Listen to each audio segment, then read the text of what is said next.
ang dagat ng silangan, yaman ng Pilipinas. Sa baybayin ng silangan, sa dagat na bughaw, nandyan ang yaman, kalikasang tanaw.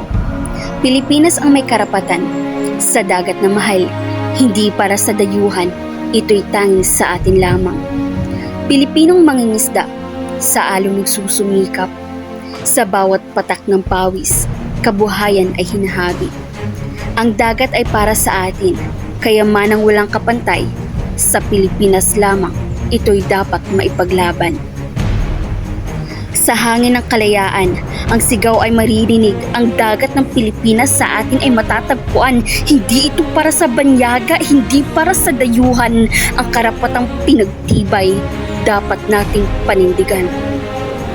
Sa pusod ng dagat, mga alon ay humahalik, Pilipinong puso walang takot na lumalaban sa bawat patak ng ulan, sa bawat hampas ng alon.